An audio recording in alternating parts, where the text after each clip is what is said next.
এত বিশ্রী ভাষা গালিগালাজ দিয়ে মানে আমাকে মারধর শুরু করছে। আমি বলবো সে আমার গৃহকর্মী না। তার অভিযোগ, সেটাতে আমি আসলে মতামত দেব অথবা না দেব, যেহেতু একটা কমপ্লেন করা হয়েছে থানার মাধ্যমে, তো সেটা তো আইনি ব্যবস্থা, আইনি প্রক্রিয়ায় চলে গেছে। উনি আমাকে হসপিটালেও নিয়ে যাবে না, বের হইতেও দিবে না, এখানে রাইখাই মারবে। তারা যে মেন্টাল টর্চারটা আমাকে আজকে দিল, যেভাবে ফলো করে ওই নিউজটা করা হলো, যেভাবে প্রত্যেকটা তার ইন্টারভিউ করা হলো, তার মানে কি এটা আমরা কি প্রিভিলেজ দিচ্ছি না? আমরা মিডিয়া কর্মী হয়ে যে কেউ যার বিরুদ্ধে যেভাবে সাধারণ জিডি করলেই সাথে সাথে এটা জাস্টিফাই হয়ে যাবে?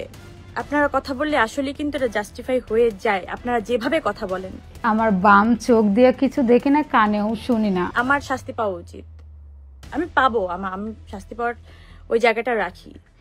কিন্তু একটা সাধারণ ডায়েরি থেকে কিভাবে আপনি একটা অভিযোগ করতেই পারেন, যে কেউ একটা অভিযোগ করতেই পারে, সেটা প্রমাণিত হওয়ার আগে আপনি কাউকে দোষী সাব্যস্ত করতে পারেন।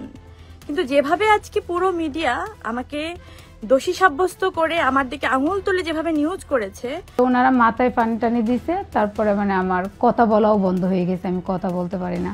এজেন্সিকে বলার যখন হয়েছে যে আমাকে এইভাবে মারধর করছে, আমি অনেক অসুস্থ, আপনি ভিডিও করলে ফোন দিয়ে দেখেন যে আমার কি পরিমাণ নাক মুখ ফুলে গেছে, আপনি আইসা 1 ঘন্টার মধ্যে আমাকে হসপিটালে নিয়ে যান। শুধু আমার এই নিউজটা, আজকে পরিমণি কি খেলেন, কোথায় ঘুমালেন, কম্বল দেওয়া হলো কিনা, তাকে কোন থালায় খাবার দেওয়া হলো, মানে এত নোংরা ভাবে নিউজগুলো ফলো করা হচ্ছিল, যাতে সাধারণ আমজনতা, সাধারণ পাবলিকের মধ্যে একটা জনগণ কিন্তু আস্ত একটা মিডিয়া, প্রত্যেকটা জনগণ আস্ত একটা মিডিয়া, যদি সে সলিড হয়, সঠিক হয়, সত্যি হয়,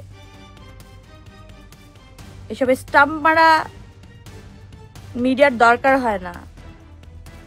এগুলো করেন না, এগুলো সুন্দর দেখায় না। আপনারা হবেন সাপোর্টিভ, এগুলো কি করেন আপনারা? একতরফা এগুলো করেন না, করলে সব দিক থেকে করেন, প্রমাণের জন্য ওয়েট করেন। আমার বাসার নিচে এসে ওয়েট করতে হবে কেন? আমি আপনাদেরকে নক দিব। ওই মেয়ে, আমি আপনাদেরকে কয়বার নক দিচ্ছি, ওই মেয়ে যে এতবার নক দিছে, এত মানুষদেরকে কিভাবে হায়ার করলো, আপনাদের নাম্বার কিভাবেও পেলো?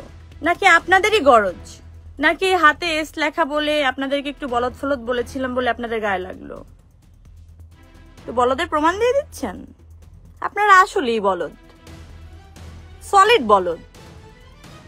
আপনারা গু, আপনারা গোবর, আপনারা পিচাস, আপনারা আইনের ঊর্ধ্বে যেতে চান, আপনারা মনুষ্যত্বের ঊর্ধ্বে যেতে চান, আপনারা জীবনের ঊর্ধ্বে যেতে চান, আপনারা সংসার জীবন সবকিছুর ঊর্ধ্বে যেতে চান।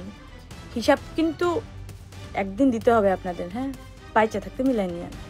আর কালকে কি কি প্রমাণ চান না, প্রমাণ দিয়ে দিব না। আমি তো কমিটেড পার্সন, আমি তো আইনের উপরে শ্রদ্ধাশীল, আমি তো দেখতে চাই। আর আপনাদের এসব মিডিয়ার ফালতু দৌড় বন্ধ করেন। দিন শেষে তো আপনারা মানুষ হয়ে যান, একটু মানুষ হিসেবে চিন্তা করেন। পরিবার যদি কিছু বোঝায়, তাহলে আমার স্টাফরা,